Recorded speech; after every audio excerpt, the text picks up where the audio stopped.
Lieutenant Molly Grant opened her eyes to find 8 massive figures looming over her. Her head pounded from where the stun blast had hit her during the ambush. The creatures surrounding her stood nearly 3 meters tall, covered in thick scaled hides that shimmered like oil on water. Their eyes were cold and reptilian, studying her the way a cat might study a wounded mouse. "The soft creature wakes," one of them rumbled. His voice was deep and filled with clicking sounds that made Molly's teeth ache. This was Drekthar, she realized. The leader. She had seen his species in the intelligence briefings back at command. The Vrax. Hunters who terrorized 3 entire sectors of space. Molly tried to move but found her hands bound behind her back. She was on her knees in a clearing surrounded by strange purple trees that weren't really trees at all.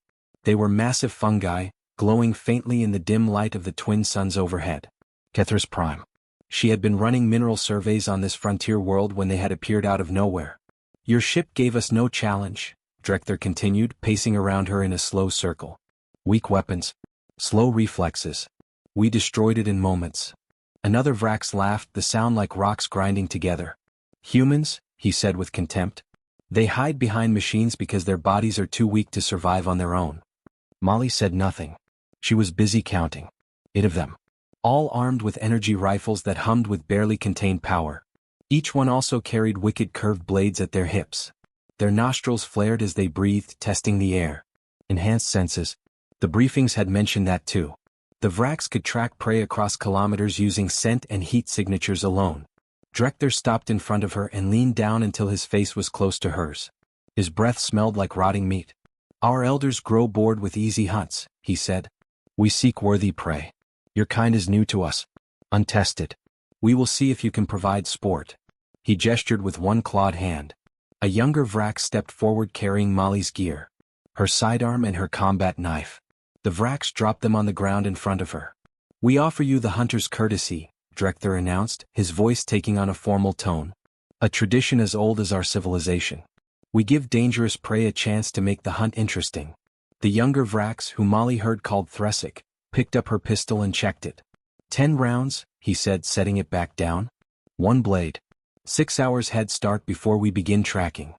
"Billions watch from our homeworld," Drekthar added, pointing to a small hovering device that floated nearby.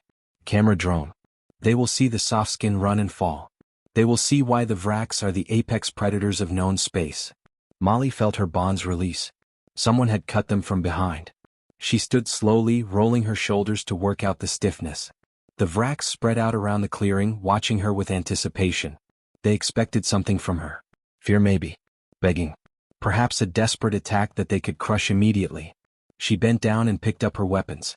The pistol was a standard colonial marine sidearm. Reliable. Accurate. But 10 rounds against 8 enhanced predators with superior weapons was nothing. The knife was her own though. 20 centimeters of folded carbon steel. She had carried it through 2 campaigns on hostile worlds. The handle was worn smooth from thousands of hours of training. "You have until the 3 moons rise above the canopy," Drekthar said. His tone suggested he was being incredibly generous. "Then we hunt. Run well, human. Make this worthy of the broadcast." The other Vrax clicked and hissed their approval. They were already positioning themselves, ready to give chase. Their body language screamed confidence. Why wouldn't it? No prey had ever survived a Vrax hunt once the hunter's courtesy was offered. Molly had read the reports. Dozens of species. Hundreds of individuals. All dead. Molly holstered her pistol and slid the knife into its sheath on her belt. She looked at each of the Vrax in turn, memorizing their positions and movements. Then she met Drekthar's eyes directly. Those slitted pupils dilated slightly, anticipating the fear he would see there. Instead, Molly smiled. It was not a nervous smile or a brave facade. It was cold and calculating. The smile of someone running numbers and liking the results. 6 hours, she said calmly. Her voice didn't shake. "I'll make it sporting." Then she turned her back on them and walked into the fungal forest. Not running. Not stumbling. Walking with purpose and confidence. Behind her, she heard Thresic laugh again, but there was something else too. A moment of silence from Drekthar. Just a second. But in that second, Molly knew she had planted the first seed of doubt. The forest swallowed her quickly. The massive fungi grew close together, their bioluminescent caps casting everything in shades of purple and blue. Thick mist clung to the ground, and strange sounds echoed through the alien landscape. This was a dangerous place. Toxic spores. Aggressive native predators. Unstable ground that could collapse into underground caverns without warning. Molly had spent 3 weeks surveying this planet before the Vrax attacked. She knew this forest. She knew which fungi released caustic spores when disturbed. She knew where the thermal vents broke through the surface, creating pockets of superheated air. She knew where the local predators made their dens. Most importantly, she knew something the Vrax didn't know about humans. Something their intelligence briefings had clearly missed. Humans didn't evolve to be apex predators. Earth had plenty of those already when humanity's ancestors climbed down from the trees. Faster predators. Stronger predators. Predators with claws and fangs that could tear flesh with ease. Humans evolved to be something different. Something worse if you were the one being hunted. Persistence predators. Molly's ancestors had chased prey across the African savanna for days. They ran their targets into exhaustion under the brutal sun. When the prey collapsed from heat and fatigue, the humans were still coming. Still tracking. Still hunting. That's what humans did. They adapted. They endured. They outlasted everything else on their death world until they stood alone at the top. The Vrax had made a critical error. They had given a human time. Time to think. Time to plan. Time to prepare. That was the one thing you should never give a human from Earth. Molly moved deeper into the forest, her mind already working through scenarios and strategies. Her footprints disappeared into the soft moss after 30 meters. She brushed against fungi carefully, knowing which ones to touch and which to avoid. At 50 meters, she found a thermal vent and stood in its exhaust for 2 minutes, scrambling her heat signature. At 100 meters, she climbed. The Vrax would expect her to run on the ground. Instead, she moved through the interconnected fungal caps overhead, distributing her weight across the spongy surfaces. Her tracks on the forest floor ended abruptly, as if she had simply vanished into thin air. At 200 meters, Molly stopped and listened. The forest was full of sounds, but she filtered through them professionally. There. The low-frequency clicking of Vrax communication. They were already moving to surround the area where her trail ended. Confident. Eager. Molly checked her pistol one more time. 10 rounds. She wouldn't waste a single one. Each shot would serve a purpose, though not the purpose the Vrax expected. She settled into a crouch and began to wait. The Vrax thought this was a hunt. They were wrong. This was war. And Molly Grant had just started planning her campaign. The first Vrax died 12 hours into the hunt, and he never saw it coming. His name was Grethak, one of the younger hunters who had laughed when they captured Molly. He moved through the fungal forest with confidence, his thermal vision scanning the mist for heat signatures. The other Vrax had spread out in a wide search pattern, communicating through their low-frequency clicks. They had found where Molly's footprints ended and assumed she was hiding somewhere nearby. Grethak stepped over a fallen log, his rifle ready. The human scent was faint here, mixed with the spores and decay of the forest. He paused, tilting his head to listen. Nothing but the usual sounds of Kethris Prime. Insects buzzing. The distant calls of native creatures. The soft hiss of thermal vents. Then the ground beneath him gave way. Grethak fell 3 meters into a pit Molly had spent 4 hours preparing. She had found a natural sinkhole and covered it with a lattice of thin fungal stems and moss. It looked solid but collapsed under the Vrax's weight. He landed hard on his back, the air forced from his lungs. That wasn't what killed him though. The pit was directly over a colony of razor moss, a plant that released clouds of caustic spores when disturbed. The impact triggered thousands of seed pods simultaneously. Grethak inhaled reflexively, trying to catch his breath. The spores entered his lungs and began to burn. He tried to scream but could only manage a wet gurgling sound. From her position in the fungal canopy 20 meters away, Molly watched through a gap in the caps. She had marked this location 3 days ago during her surveys. Razor moss was dangerous but predictable if you knew what to look for. She felt no satisfaction watching Grethak die. This wasn't personal. It was survival. The other Vrax found him an hour later. Their clicking communication became frantic, angry. Drekthor's voice boomed through the forest, calling for the hunters to regroup. They had expected a chase. They had not expected traps.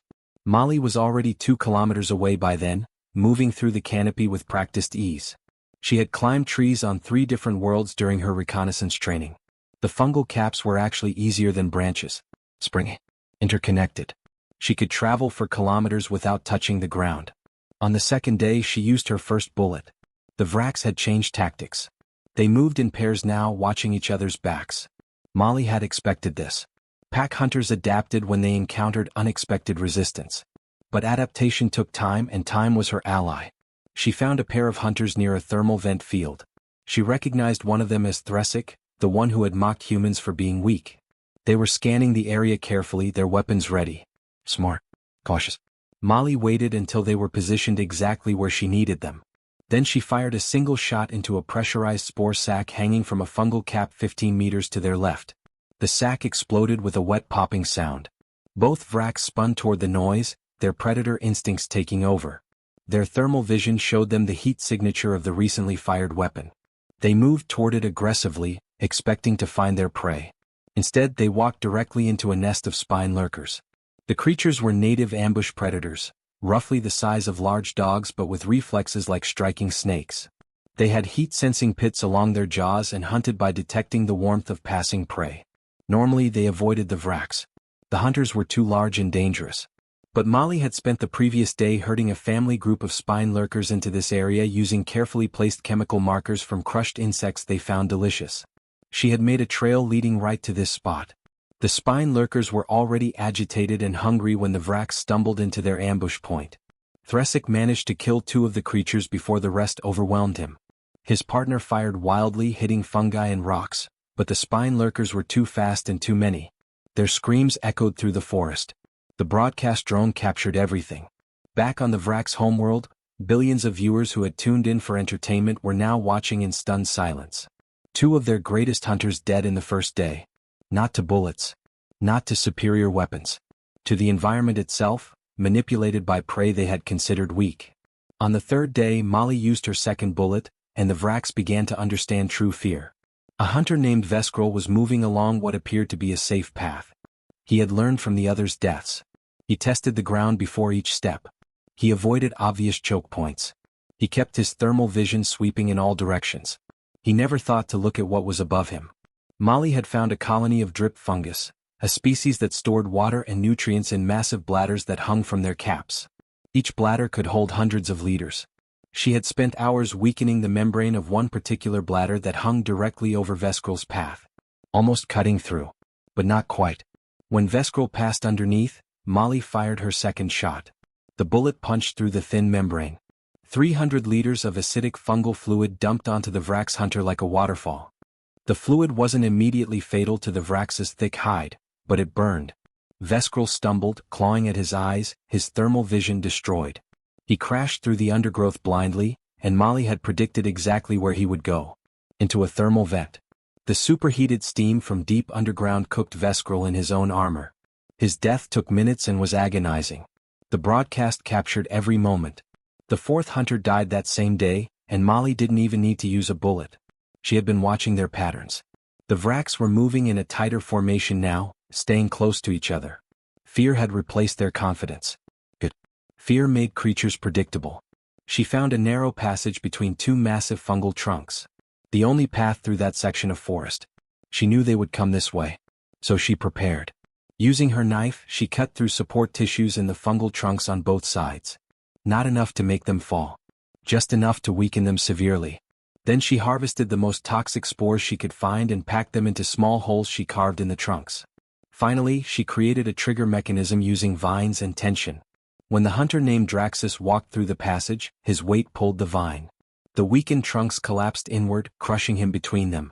The impact ruptured the spore packets and clouds of toxic powder filled the air.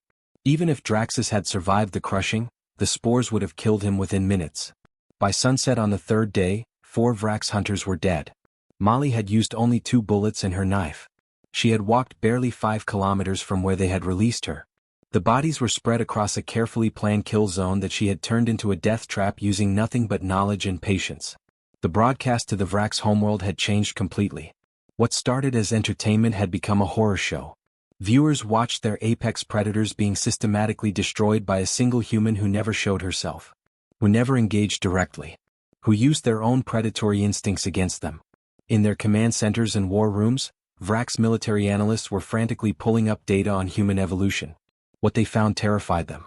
Humans came from a death world called Earth. They had climbed to the top of their food chain not through strength or speed, but through something far more dangerous. Intelligence. Adaptability. And the patience to turn any environment into a weapon. Drechter gathered his remaining 3 hunters that night. Through the broadcast, Molly watched them huddled together, their confidence shattered. They were no longer hunting. They were surviving. And somewhere in the darkness, Molly Grant was still out there, still preparing, still turning their hunt into her war. She checked her pistol. 8 rounds left. She smiled in the darkness. More than enough. Molly found their supply cache on the 4th day.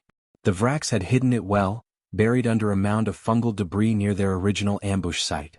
They assumed their prey would be too busy running to double back. They were wrong. She approached carefully, watching for sensors or guards. There were none.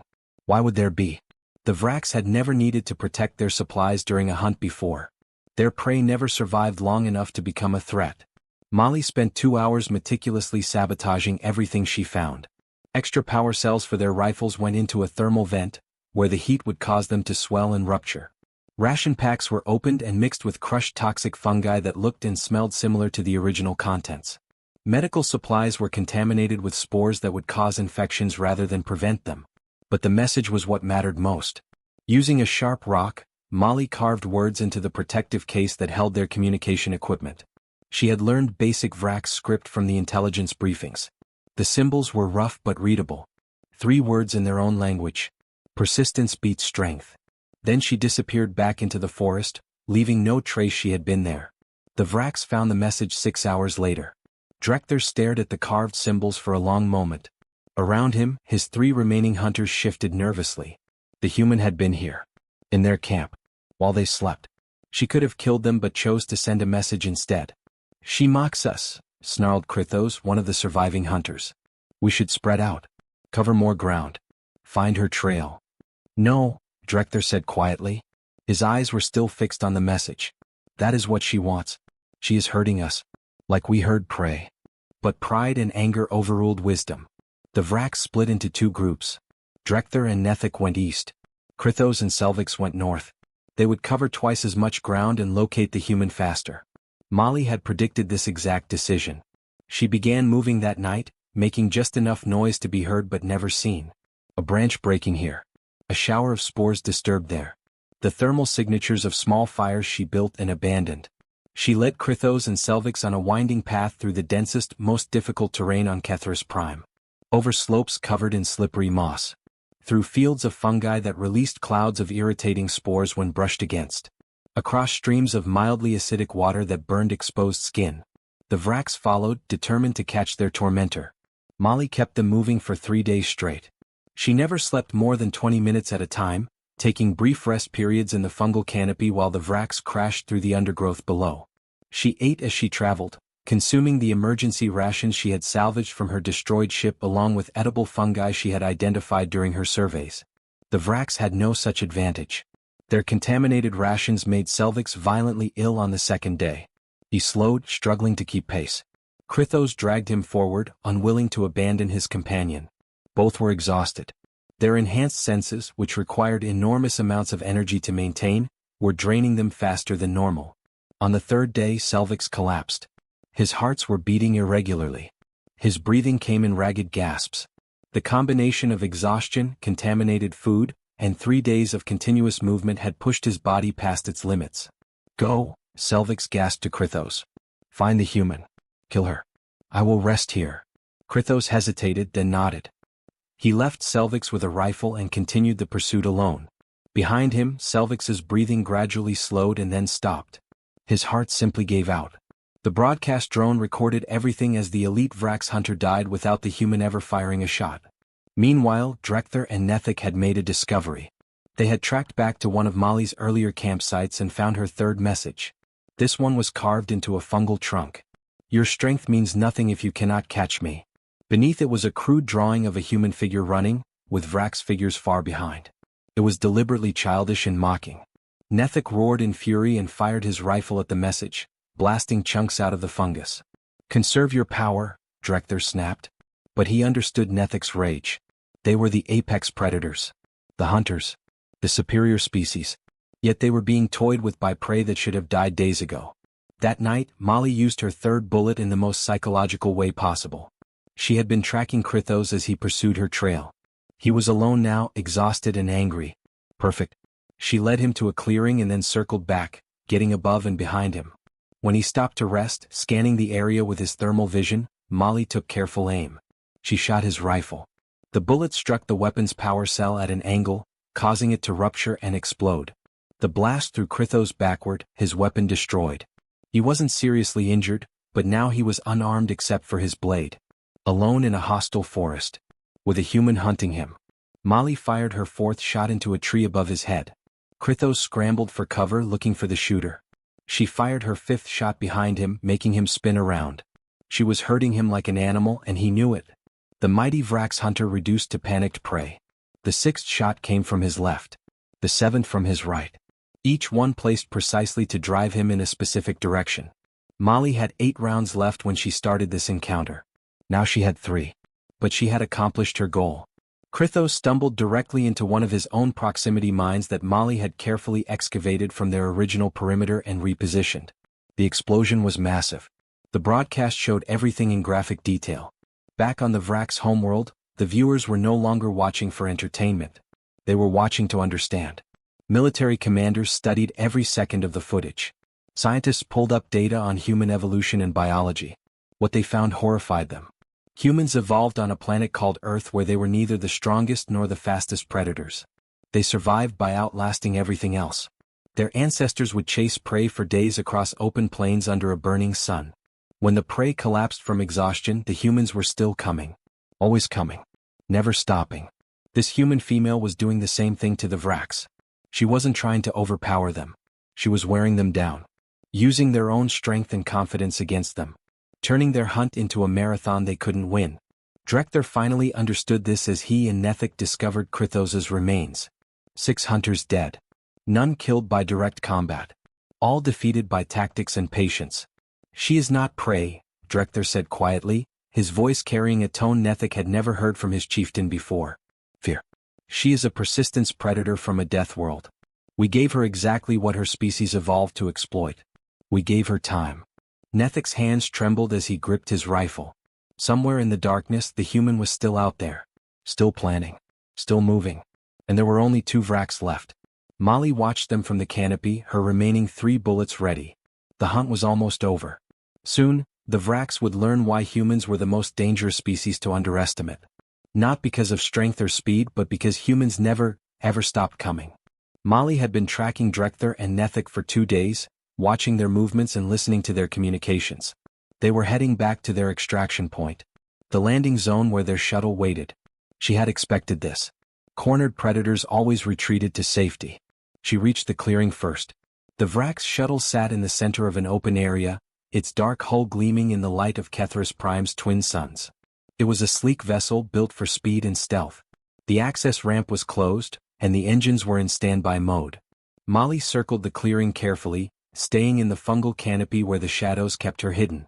She studied the shuttle's design, comparing it to the technical briefings she had memorized years ago. Vrax ships were efficient but followed predictable patterns.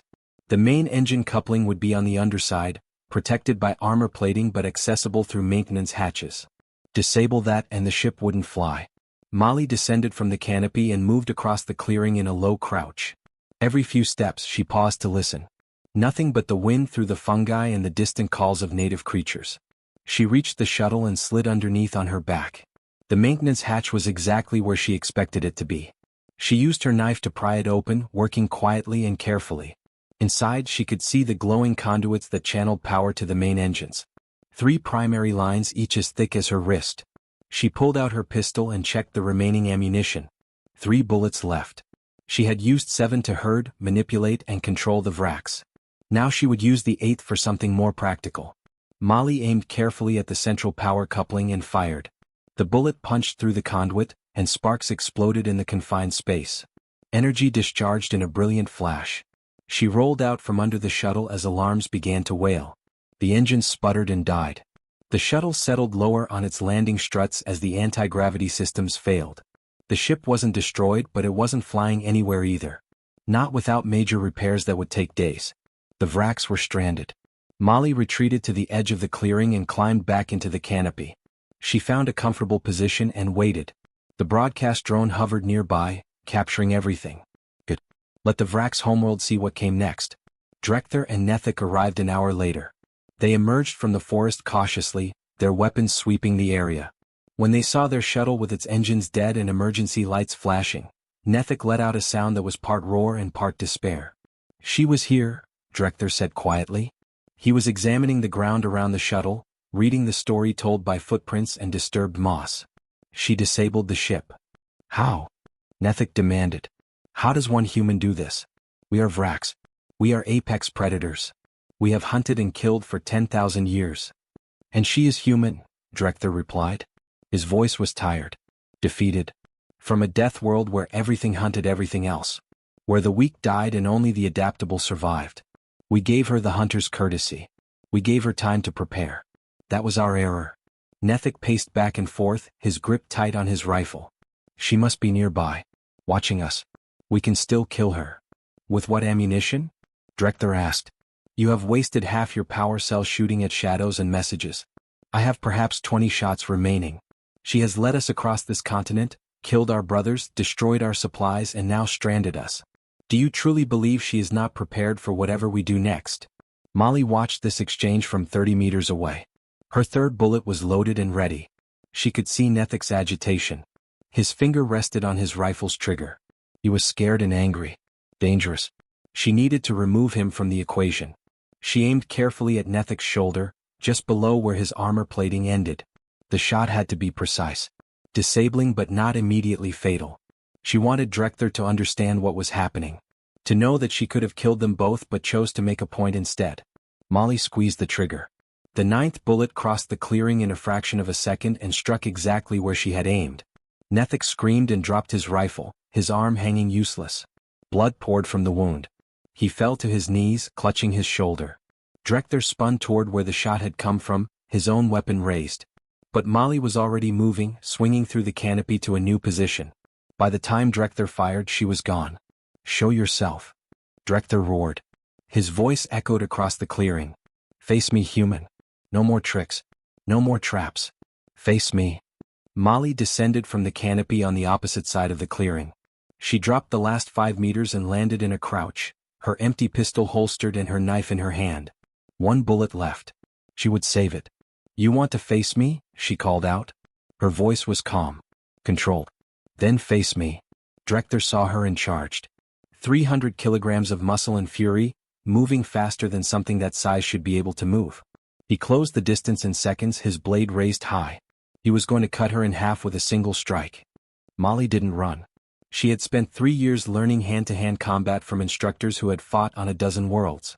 She knew how to fight opponents larger and stronger than herself. The key was not to match their strength but to use it against them. Drekthar swung his blade down with enormous force. Molly sidestepped at the last possible moment, and the blade buried itself in the ground. Before Drekthar could recover, she drove her knife into the joint of his armor at his knee. The carbon steel blade found the gap and sank deep. Drekthar howled and backhanded her with his free arm. The blow sent Molly flying across the clearing. She hit the ground hard, the air knocked from her lungs. Drekthar pulled her knife from his knee and threw it aside, limping toward her. You are skilled, he gasped. Blood was pouring from his wounded leg. But skill is nothing against strength. Molly rolled to her feet, breathing hard. Her ribs ached from the impact. Drekthar was right about one thing. In a contest of pure strength, she would lose. But this wasn't about strength. Drekthar lunged again, trying to grab her. Molly ducked under his reaching arms and struck him in his wounded knee with her boot. His leg buckled. As he fell forward, she grabbed his arm and used his own momentum to throw him off balance. 300 kilograms of Vrax chieftain crashed face-first into the ground. Molly retrieved her knife and pressed it against Drekthar's throat before he could recover. Yield, she said quietly. Drekthar lay still, breathing heavily. The fight had gone out of him. How? He whispered. How did one human defeat the greatest hunters in 3 sectors? Because you hunted me like prey, Molly replied. But I'm not prey. I'm human. We don't win by being stronger or faster. We win by being smarter. By adapting. By never giving up. She stepped back and pulled out her pistol. 1 bullet remained. She pointed it skyward and fired. The bullet arced up with a bright chemical trail that would be visible for kilometers. A distress flare. Her rescue beacon. My people will be here within the hour, Molly said. You and your hunter will receive medical treatment. Then you'll be returned to your homeworld. Drekthar stared at her. You spare us? Why? Because I'm not a hunter, Molly said simply. I'm a soldier. And soldiers know when the fight is over. In orbit above Kethris Prime, a colonial marine rescue ship picked up the signal and changed course.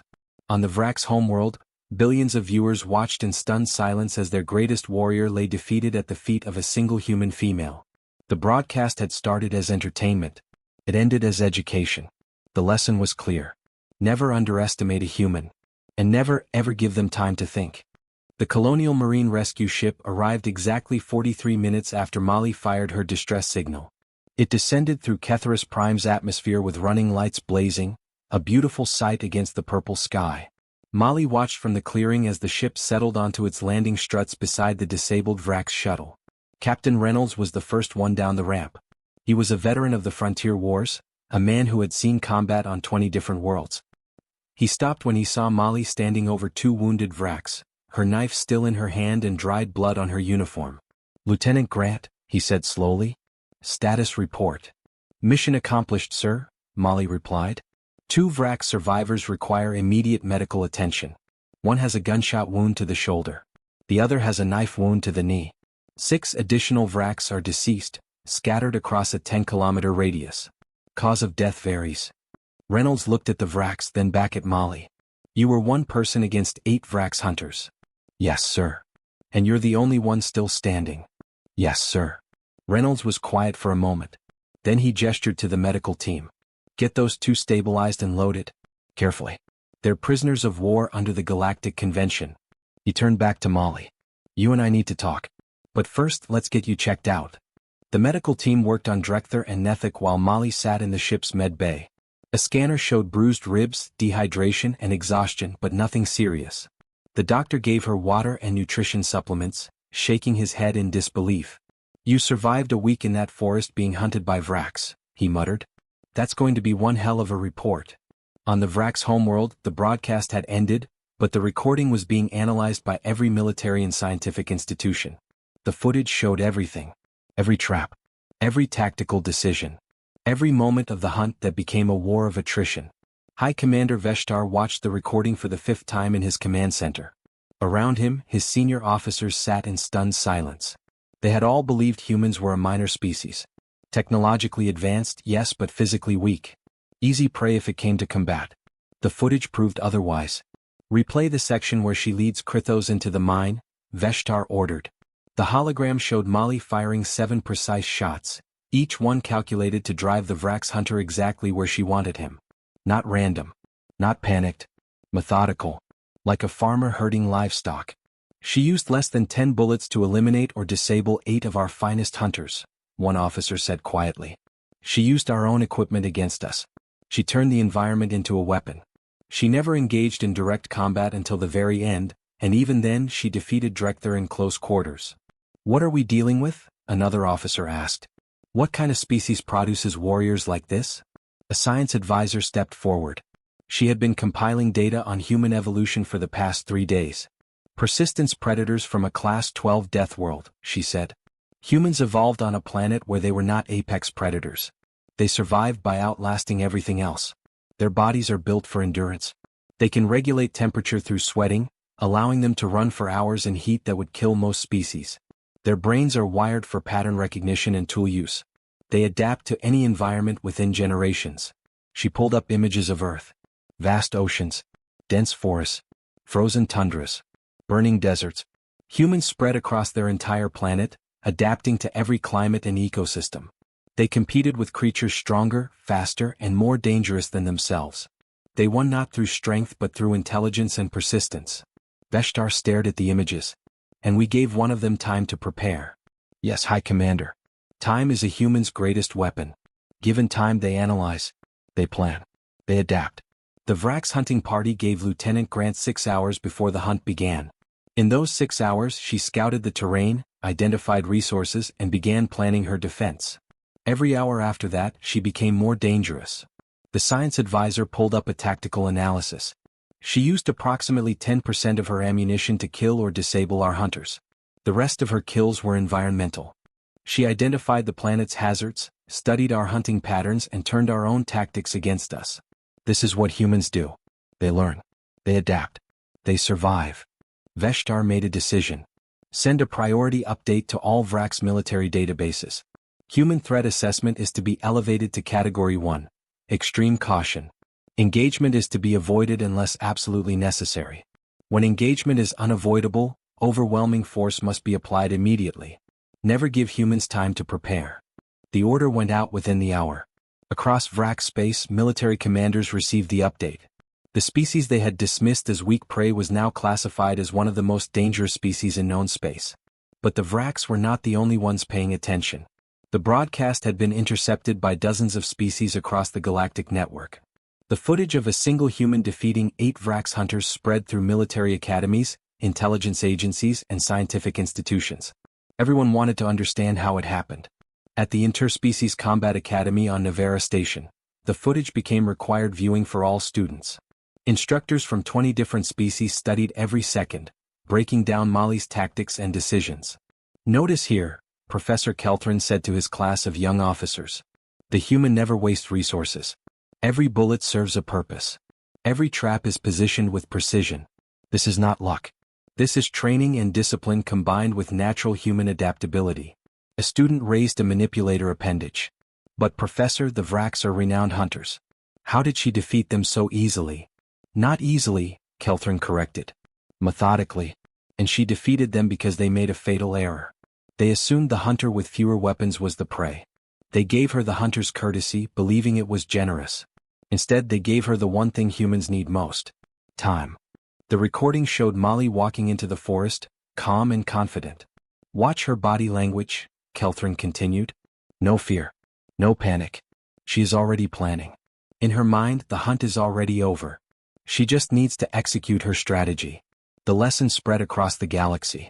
Within months, human threat assessments were updated in military databases everywhere. Species that had never encountered humans before read the reports and watched the footage.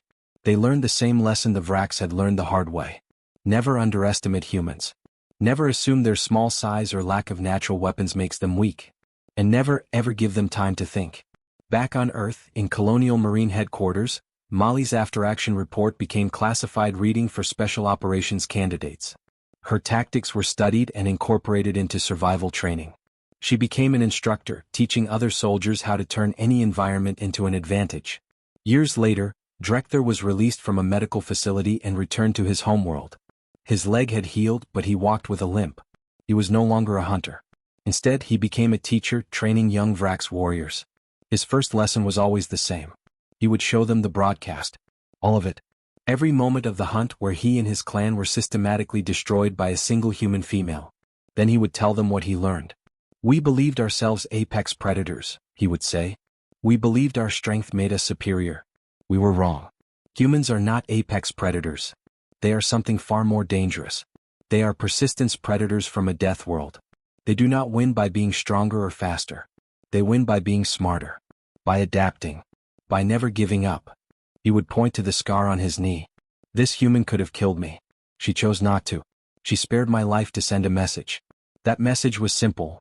Never give a human time to think because adaptation is their apex trait. Never assume the hunter with fewer weapons is the prey. Remember this lesson, Drekther would say to his students. I learned it at the cost of 6 warriors and my pride. Learn it from my mistake instead. The broadcast of Molly Grant's survival became one of the most watched pieces of footage in galactic history.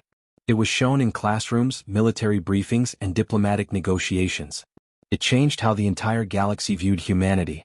Not as weak prey to be hunted, but as the most dangerous survivors in known space.